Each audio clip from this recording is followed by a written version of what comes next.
विनम्र किसान का बेटा था वो दृढ़ता का भंडार। वल्लभ भाई पटेल नाम कहलाता था सरदार।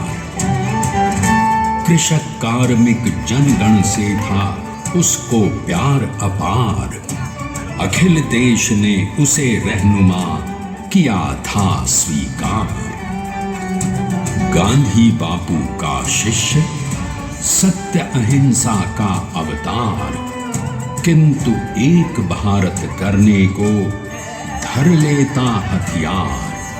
लौह पुरुष संबोधन था वो लोहे की दीवार। तेज पुंज तुम, शक्तिपीठ तुम, बल का सागर अपरंपार। ऋणी देश का नम्र नमन तुम स्वीकारो सरदार।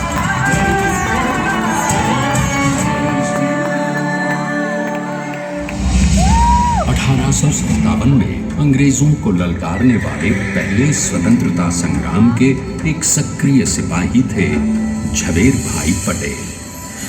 करमसद गांव के इस बहादुर देशभक्त किसान और उनकी पत्नी लाडबाई के 5 बेटों और 1 बेटी में से चौथे पुत्र थे वल्लभ भाई। बालक वल्लभ ने करमसद के बाद नडियाद से अपनी हाई स्कूल की शिक्षा पूरी की। फिर 13 साल की उम्र में उनकी शादी भी हो गई, छोटी सी झवेर बाई से। 2 बच्चों, बेटी मणिबेन और बेटे डाया भाई को जन्म देने के बाद झवेर बाई असमय ही चल बसी।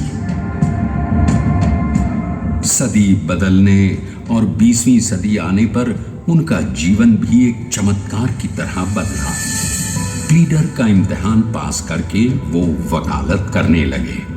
पहले गोधरा, फिर आणंद और उसके बाद अहमदाबाद में। मगर जल्द ही वकालत छोड़कर वो बैरिस्टर बनने की इच्छा से इंग्लैंड चले गए। लंदन में बैरिस्ट्री में अव्वल आने और वजीफा जीतने वाले वो अनोखे भारतीय थे। अब तो अहमदाबाद की वरिष्ठ अदालत में बैरिस्टर पटेल की जिरह और जीतों की धूम मच गई।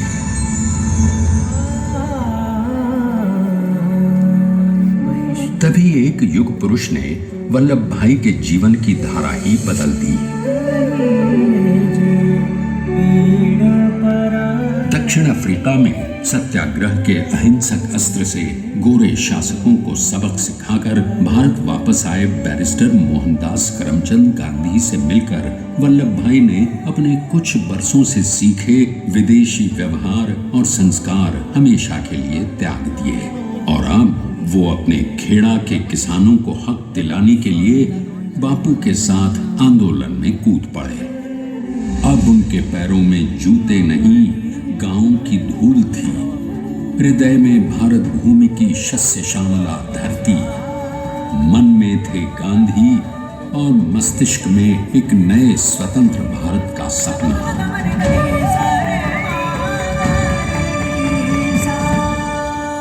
तभी बारडोली के मजबूर मजलूम किसानों की यातना का समाचार उनके पास पहुंचा। तुरंत वल्लभ भाई वहां पहुंचे और यूं शुरू हुआ भारत का सबसे बड़ा और सफल किसान आंदोलन बारडोली। वल्लभ भाई ने बारडोली के 87,000 किसानों को ऐसा अटल अडिग अचल मनोबल दिया कि अंग्रेजी सरकार हिल गई और 1 बरस के बाद उनका लगान माफ कर दिया गया। अब तो पूरे देश में लोग वल्लभ भाई के नाम की कस्में खाने लगे। स्वयं महात्मा गांधी ने कहा, अब वल्लभ भाई मेरे शिष्य या साथी नहीं, सारे देश के सरदार हैं और देश को मिल गया एक अनोखा असरदार सरदार।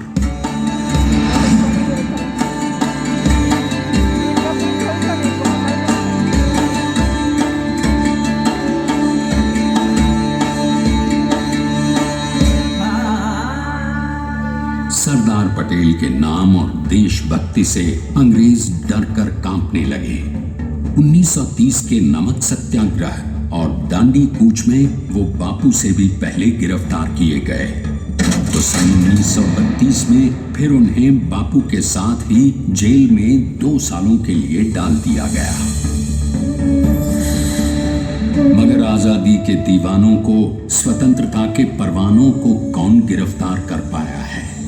जेल से छूटते ही सरदार को कांग्रेस के नए राष्ट्राध्यक्ष पद पर चुना गया और उनकी सरपरस्ती में राष्ट्रवादी भारतीयों ने तमाम ब्रिटिश सूबों में जीत हासिल कर वहां अपनी स्थानिक सरकारें बनाई।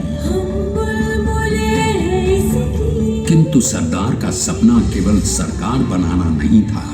उनका स्वप्न तो था एक ऐसे नए भारत का जहां हर रंग, हर रूप, हर जात, मजहब, तबके का हिंदुस्तानी एक साथ मिलकर एक ऐसा नया भारत बना सके जहां पूर्ण स्वराज के साथ सारे समाज को गरीबी, अशिक्षा, छुआछूत से भी आजादी मिल जाए। इसकी पहली रणनीति थी भारत को अंग्रेजों की गुलामी से आजादी, ताकि भारत के लोगों की अपनी सरकार सबके साथ और सबके विकास के लिए काम कर सके। बापू की अगुवाई में अब देश ने अंग्रेजों को अंतिम चेतावनी दे दी, करेंगे या मरेंगे, क्विट इंडिया, अंग्रेजों भारत छोड़ो। बस फिर क्या था, संघर्ष की रणभेरी बजी। 3 सालों के लिए सरदार पटेल को भी सत्याग्रही नेताओं के साथ जेल में ठूंस दिया गया। 2 सालों के बाद अंग्रेजों को बापू के सभी शिष्यों और साथियों को छोड़ना पड़ा।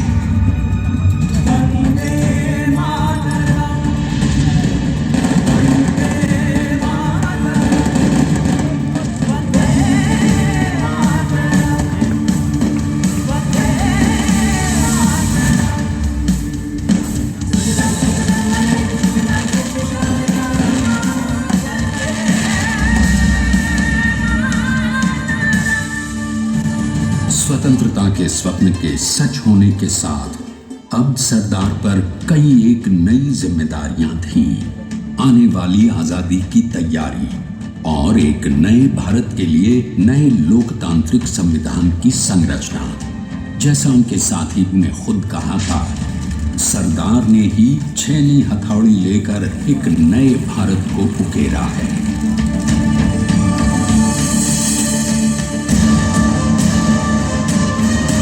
स्वाधीनता तो प्राप्त हुई, लेकिन खंडित भारत में भी उठते विभाजनवादी अंधकार को अभी दूर करना था।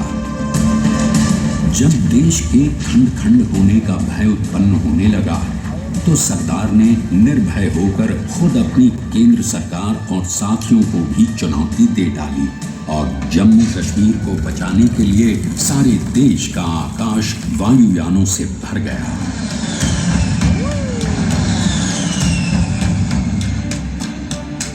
और फिर हैदराबाद और जूनागढ़ के भारत में विलयीकरण को पाकिस्तान से चुनौती मिली। सरदार चाहते थे कि देश की 1 इंच धरती अब और विभाजित नहीं होनी चाहिए।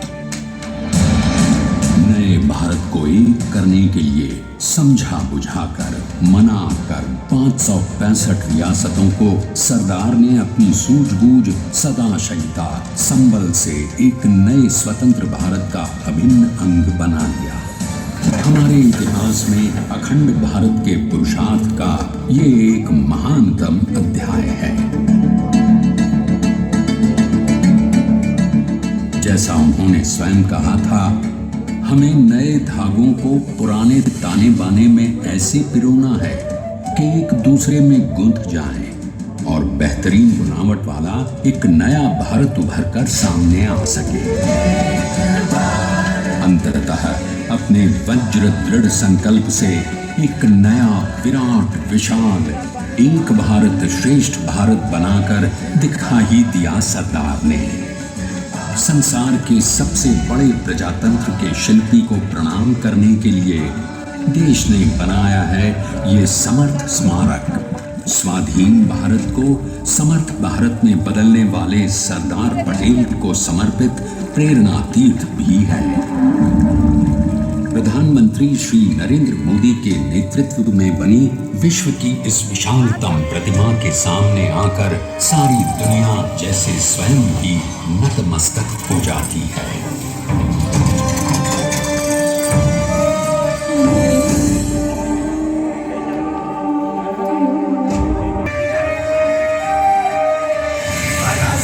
उसे न कोई शत्रुदल